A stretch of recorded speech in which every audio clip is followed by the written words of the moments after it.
Good evening, everybody. I hope that you are doing well and having a wonderful evening. I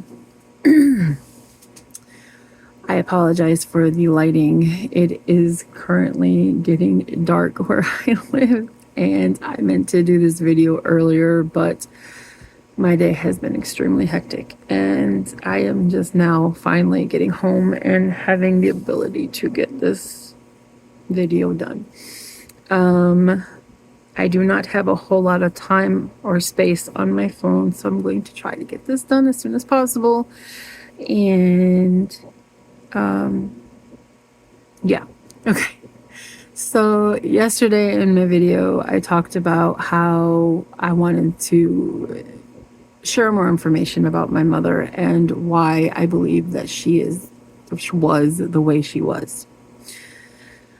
I believe she had a series of undiagnosed mental health disorders, obviously, but she never went and got diagnosed with anything because in her mind she was perfect, because she was a grand narcissist and she believed that everybody else had the problems, everybody else had the mental disorders, and everybody else was nowhere near as perfect as she was. I also believe that, well, I know for a fact my mother was a narcissist. Absolutely no doubt about it. I also believe that she was a sociopath with psychopathic traits. I believe she had borderline personality disorder, and I believed she had antisocial personality disorder as well. Now, I have written a few things about explaining these things, but I don't think my phone is going to let me have enough room to do this, but I'm going to try. A little bit is when I wrote this down, it was I had 2 hours of sleep, and I was trying to get this done real quick because I had a billion things to do that day, and this was one of the things I wanted to get done so that when I got home I could get the video done. And well, it's just been crazy. So some of my words are going to be a bit hard for me to read, but I'm going to do my best, and please bear with me.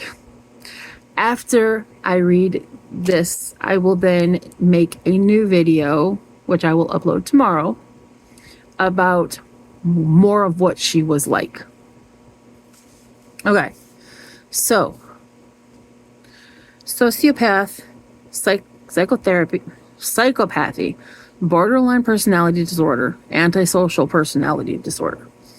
Both sociopaths and psychopaths fall under the diagnosis of antisocial personality disorder and share a disregard for others.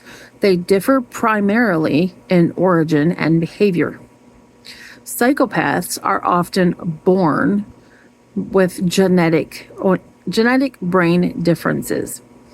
They act calculating and calm, while sociopaths are made, such as environmental factors like trauma, abuse, etc., and they respond with acting impulsively, behave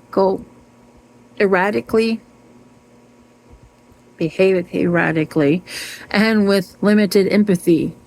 Good Lord, I won't do this again at very limited sleep. Oh my gosh. Okay. Key differences. Origin. Psychopathy is linked to genetic dispositions and brain abnormalities. Oh my God, I cannot say that word. Abnormalities. There you go. I said it. I can't say it again. Okay. Such as reduced amygdala function, whereas sociopathy is more closely associated with childhood trauma, abuse, and chaotic upbringing. Behavior and planning. Psychopaths are methodical, charming, and calculated. They can blend into society and maintain stable jobs and families, making them very hard to detect. Whereas sociopaths are much more impulsive, erratic, and prone to violent emotional outbursts. Both of those explain my mom. Empathy and relationships. Both lack a traditional conscience, but psychopaths are totally detached and manipulative, viewing people as objects. Sociopaths may form limited attachments to specific individuals or groups. Emotions.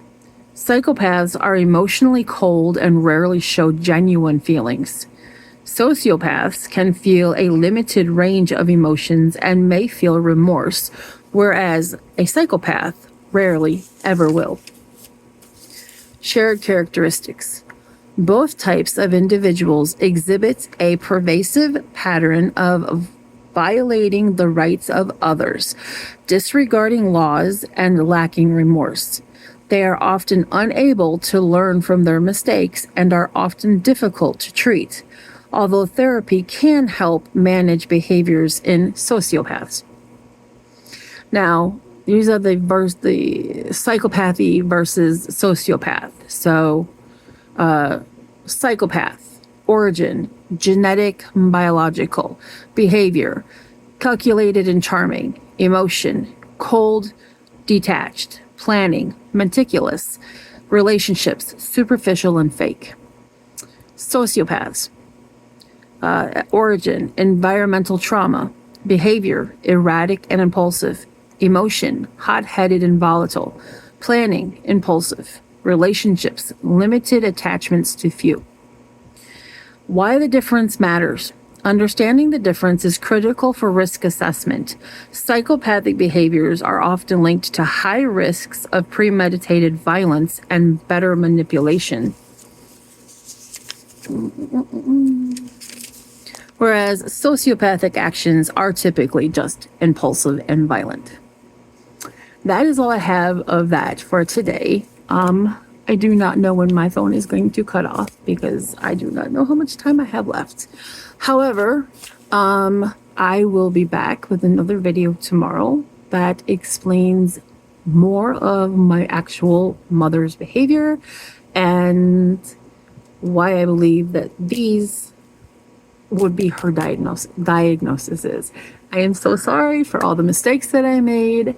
Again, I am very tired. I am super stressed and running on very little sleep. And when I wrote this, like I said, I had very, very, very little sleep. And I was just writing as fast as I could because I had a very busy day ahead of me. Anyway, have a fantastic rest of your evening. And I will talk to you soon. Till later.